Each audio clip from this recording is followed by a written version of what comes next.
Tal vez entre los presentes pueda haber alguna persona que tenga problemas, sean estos físicos o psicológicos, aunque a veces algunos problemas tienen otro origen de naturaleza inexplicable. El doctor Malanga esta noche nos hablará sobre el argumento secuestros alienígenas, una realidad que supera verdaderamente la fantasía. Intentará explicar qué es lo que está sucediendo fuera y dentro de alguno de nosotros. Desde hace años, a través de la investigación y el compromiso, ha logrado dar contención a muchas personas y ha encontrado respuestas con respecto a ciertas actitudes y comportamientos extraños.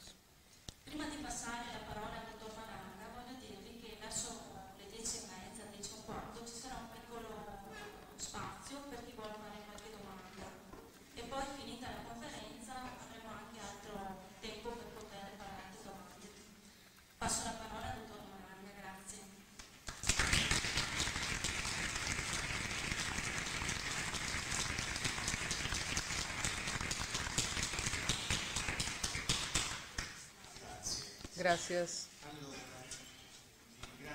Les agradezco por haberme invitado. Es una ocasión importante para decir ciertas cosas, para dar un mínimo de información, por lo menos desde mi punto de vista. El argumento sobre el cual hablaremos esta noche es un argumento que podríamos llamar interferencias alienígenas. Es decir, se habla de alienígenas en este planeta, de lo que hacen y de lo que no hacen, y es evidente que un argumento de este tipo puede suscitar o hilaridad o incredulidad si se tiene la postura de la ciencia oficial, de la política, de la iglesia, en definitiva, todos puntos de vista que no están realmente de acuerdo con lo que yo digo. Muchos enemigos, muchos honores, decía alguien. Y si como a mí hace algunos años me han cortado el volante del auto, la cosa me preocupa un poquito, pero en definitiva no tanto. Además, porque yerba mala nunca muere. Interferencias alienígenas. Yo me involucré en el estudio de este problema, no lo quería hacer como es habitual, pero me encontré con esto por casualidad. En ese entonces, muchos años atrás, estaba en el Centro Ufológico Nacional. Este argumento era tratado solamente por los norteamericanos, Pat Hopkins a la cabeza, luego se agregó John Mack, psiquiatra de la Universidad de Harvard. Por lo tanto, no es cualquier tonto, ganó un Pulitzer como en un libro muy interesante. Luego un día se empezó a ocupar de alienígenas y la universidad le inició un proceso judicial. Él escribió un libro donde habla de alienígenas, 22 o 23 casos, analizados con hipnosis regresiva, donde los sujetos bajo hipnosis decían, recordaban haber sido atrapados por alienígenas y que estos les habían hecho cosas. Son momentos en donde la ciencia oficial es puesta en peligro, porque John Mack, psiquiatra de Harvard, padece un proceso del cual la universidad no saldrá muy bien parada, porque John Mack muestra que existe esta serie de casos de personas que tienen esos problemas. Por lo tanto, este problema existe. No se dice los alienígenas existen, se dice que existe un problema, que no es poco. En esos años yo me movía dentro del Centro Ufológico Nacional, porque era el encargado de la parte técnico-científica. En el Centro Ufológico Nacional nunca hubo grandes luminarias. Había periodistas, históricos, archivistas, pero yo provenía de la química orgánica, había hecho todo el recorrido de la universidad, etcétera, etcétera. Había estudiado física cuántica, por lo tanto veníamos de realidades completamente distintas. Cuando aparecían cosas extrañas me decían, anda vos que entendés, y me mandaban a estudiar estas cosas. Así fue que un día en Génova un muchacho que se llamaba Valerio Lonzi contó haber visto luces que le giraban alrededor cuando tenía 15 años y estaba en un campamento y luego no se acordaba de lo que le había pasado. Así que me mandaron a mí. Yo no quería ir, pero me mandaron.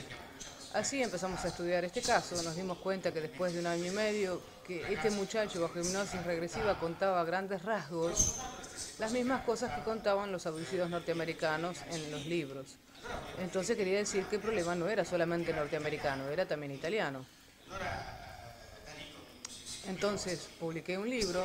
Este libro tuvo 2 ediciones con 35.000 copias vendidas y provocó algo tremendo. Es decir, hizo enojar al Centro Ufológico Nacional, porque ellos me habían impulsado a publicar este libro, pero una vez que fue publicado se dieron cuenta que el contenido de lo que estaba escrito a sus amigos, los militares, no les gustaba, no lo querían. Y se dieron cuenta después. Entonces empezaron a decir que este libro estaba lleno de porquerías, que puede ser posible, pero dado que el prefacio del libro lo había hecho Roberto Pinotti, que era el presidente del Centro Ufológico Nacional, alguien le preguntó a Pinotti cómo puede ser que haya escrito el prefacio, y él dijo tranquilamente que había hecho el prefacio del libro pero que no lo había leído, empeorando su posición. Lo dijo delante de 300 personas en San Marino en un congreso internacional de ufología.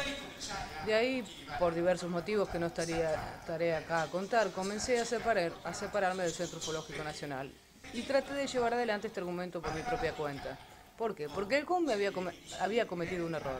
Me habían dado un encargo y si a mí me dan un encargo, hasta que no lo termino puedo llegar a morir, pero el encargo lo hago.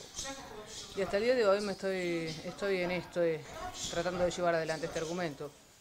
Así fue como me encuentro en medio de todo esto. No quería hacerlo, pero ahora estoy. ¿Qué hemos descubierto en estos años? Las cosas más extrañas de este universo. No nos habríamos imaginado jamás. Partimos del libro sobre el ONCI. Este libro sirvió como cebo. Quería ver si en el mercado italiano la gente que leía el libro de alguna manera se resultaba capturado por este anzuelo. Leía el libro y se reconocía en el papel del ONCI y revivía dentro de suyo los acontecimientos que a sí mismo se había ocultado, cancelado, siempre enmascarado, escondido. En el libro estaba su experiencia construida en un ambiente hipnótico. El muchacho resultaba atrapado y se recuerda de su primera experiencia en el campamento cuando una especie de máquina voladora lo lleva hacia arriba y le hace enderezar los cabellos y se encuentra en una gran habitación con estos seres pequeños de 1,20 m de altura, con 3 dedos más el pulgar, hediondos, con la gran cabeza, los ojos negros que le hacían de todo. Durante 2 años y medio hicimos las hipnosis con el doctor Moretti de Génova. Yo no hacía en ese entonces las hipnosis. Moretti ponía al sujeto en hipnosis y yo le hacía las preguntas. Porque Moretti, como psicólogo, no sabía qué preguntar. Yo, que de alguna manera algo sobre UFO sabía también qué preguntar. Tanto es así que hacíamos un protocolo previo. Yo a Moretti le decía, ponelo en hipnosis y yo le pregunto esto y esto. Y él va a responder a esta pregunta sí, a esta otra sí y a esta otra sí. Inevitablemente era siempre así. Valerio repetía el cliché de todo lo que habíamos leído en los libros de los norteamericanos y que Valerio ni siquiera obviamente había leído. El libro llega a las manos de 35.000 personas, lo leen por lo tanto 35.000 por 3, unas 100.000 personas, y yo empiezo a recibir las cartas, los llamados telefónicos, la gente que me decía, disculpe, ¿usted es quien escribió ese libro? Lo encontré en un escafal, ¿sabe? Me siento identificado. Me dijo una señora una vez por teléfono, muchos años atrás, me siento identificada con lo que usted escribe. Son cosas que a mí también me pasaron, pero no tenía el coraje de decírselo a nadie.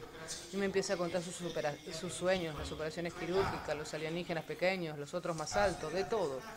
Al final de la conversación, que duró 2 horas, yo estaba ahí después de un día mortal de trabajo, a las 11 de la noche, no daba más, pero bueno, uno tiene que escuchar a las personas.